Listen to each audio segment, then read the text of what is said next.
Aaron Edwards, portanto, do Sistema Manancial Consultoria. Aaron, bom dia, seja muito bem-vindo, falando diretamente de Boca Raton, nos Estados Unidos, Aaron.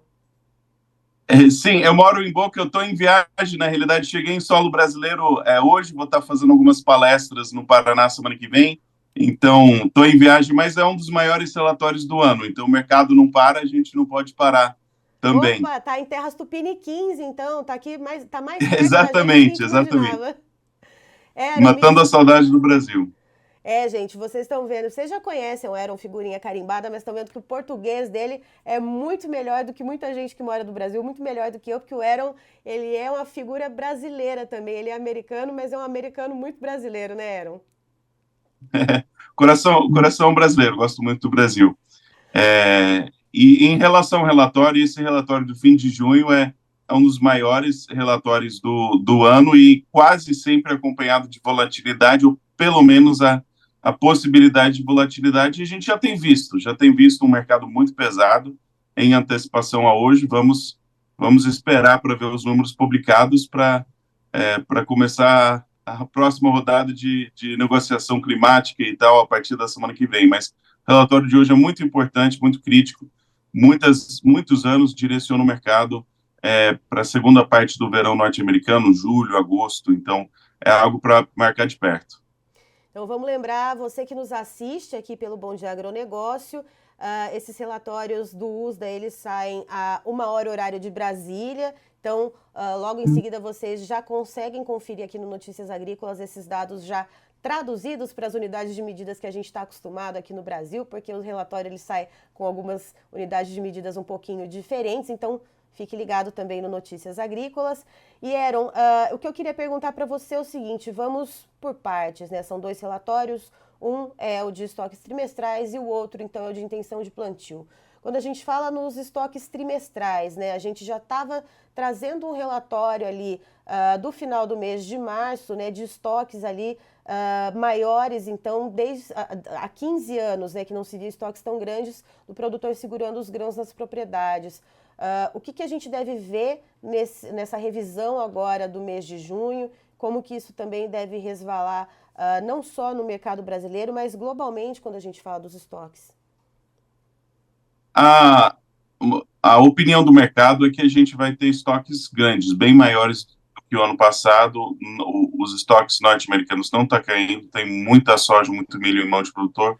Talvez seja verdade, mas tem que entender também que o produtor que está segurando o inventário até então, ele é um produtor nos Estados Unidos muito bem capitalizado, muito tranquilo. Não quer dizer que ele não vai segurar estoques, mas ou que ele não vai vender, mas até que ponto que ele vai segurar? Ele pode segurar mais 1 ou 2 meses. Às vezes o mercado dá uma reagida em julho ou agosto. Então, ao preço atual, se tem grandes estoques, o pessoal de baixa fala, não, eles estão quebrando a cara, tinha que vender logo, eles vão vender nas baixas da safra. O pessoal que quer um pouco mais de alta, né, a leitura um pouco mais de alta, está falando o mercado vai ter que recuperar pelo menos um pouco para tirar esse grão da mão do produtor brasileiro. Mesmo que tenha mais estoques, você ainda precisa que esses estoques trocam de mãos. Então, essa que é a queda de braço em relação a estoques aqui, falando da safra passada. Aí a área afeta a expectativa da safra que está chegando, né? O que está não que está no armazém, mas o que está no campo. E aí que por isso que essa dobradinha de números é tão importante, porque uma das últimas leituras de estoques da safra passada, que de peso antes da próxima que já começa a envolver a safra, e também traz atualização diária depois do plantio. E Aaron, quando a gente fala a respeito do relatório de intenção de plantio, vamos lembrar também da questão do clima, né? A gente tinha aí um cenário climático que no último final de semana mudou. Em Iowa, se não me engano, tiveram chuvas bem intensas por lá. Provavelmente isso não vai vir descrito no relatório. Não, há excesso de. As condições da lavoura são monitoradas semanalmente, sai segunda-feira. Uhum. Então, excesso de chuva, clima, todas essas notícias, nós temos atualizações semanais disso, mas qualquer ajuste que abandono de área, né, quebra de área, qualquer ajuste à área dessa última semana ou notícias recentes nós não vamos ter. E historicamente, se a gente olhar, por exemplo, para a soja, historicamente o mais normal, o mais comum é um aumento de área entre março e junho. Não sei se vai dar para plantar, eu consegui plantar.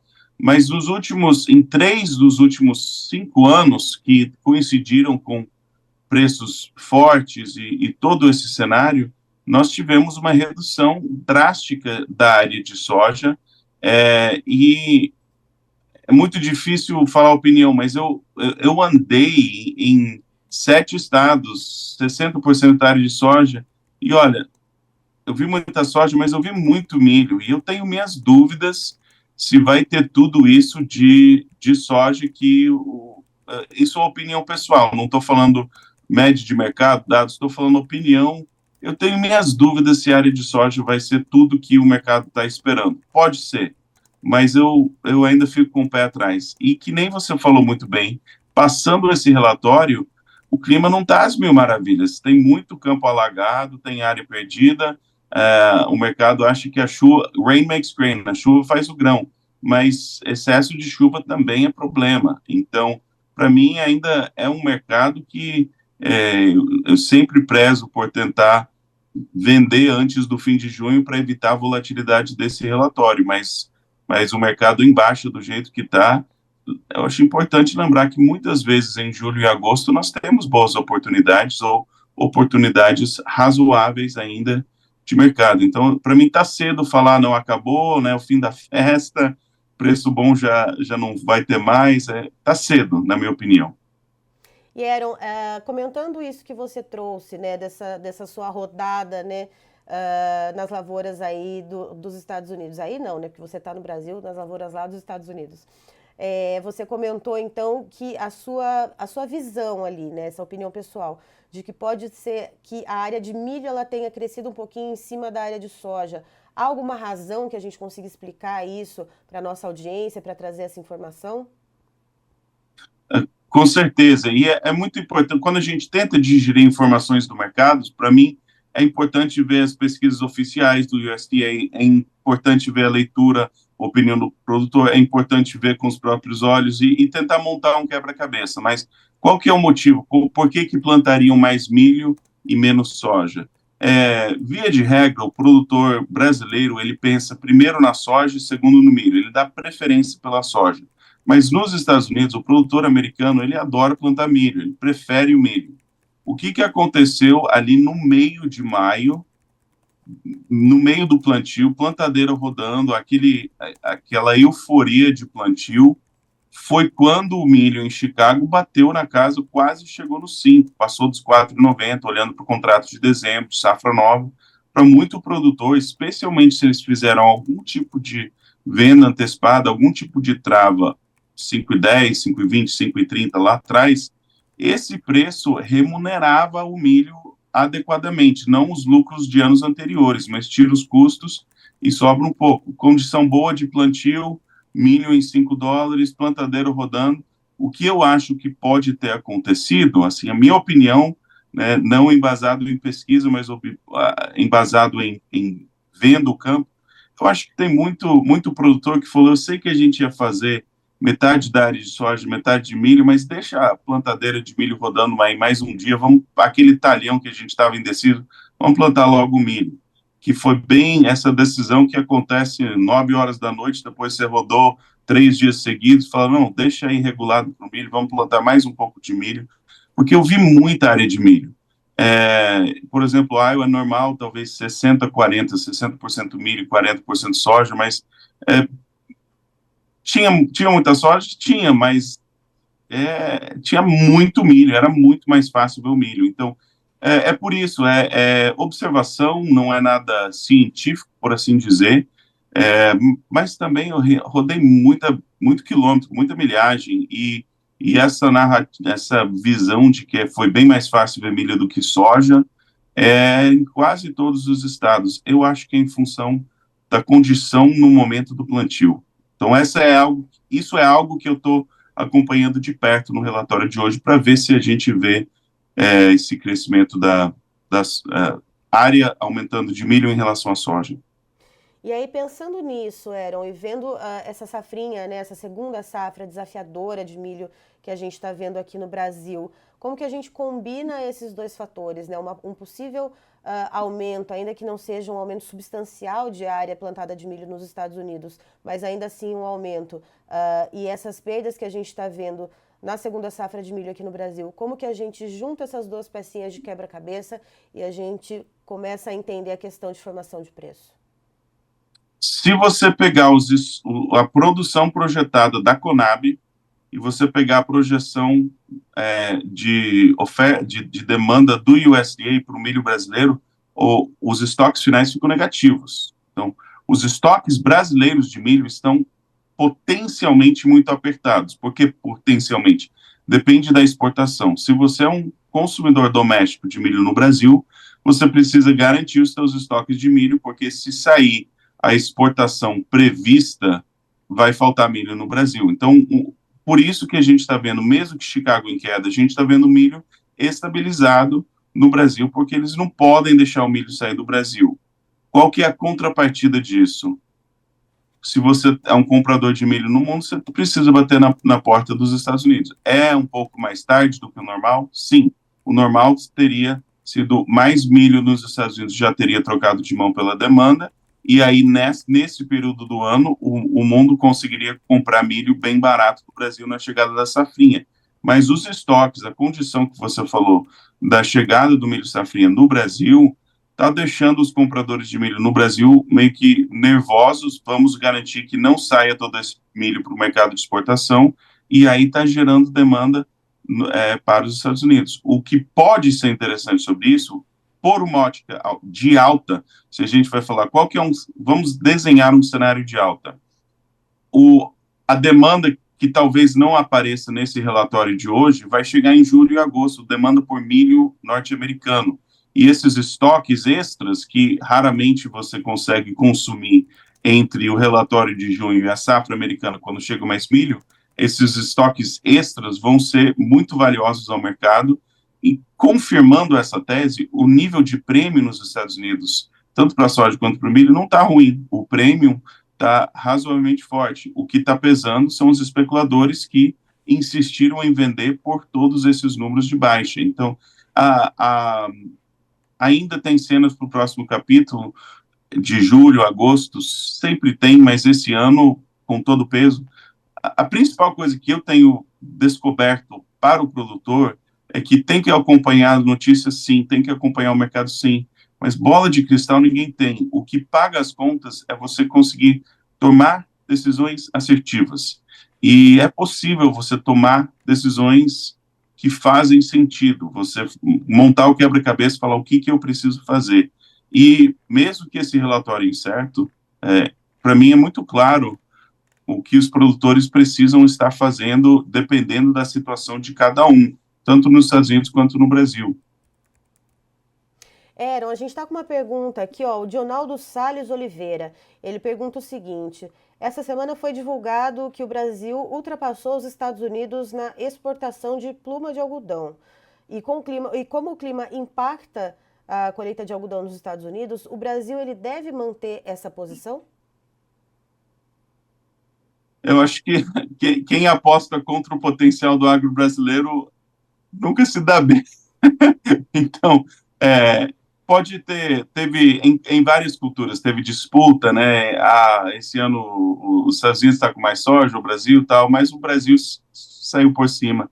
No longo prazo, eu acho que o algodão do Brasil, até a pecuária do Brasil, eles vão se sobressair. Não dá.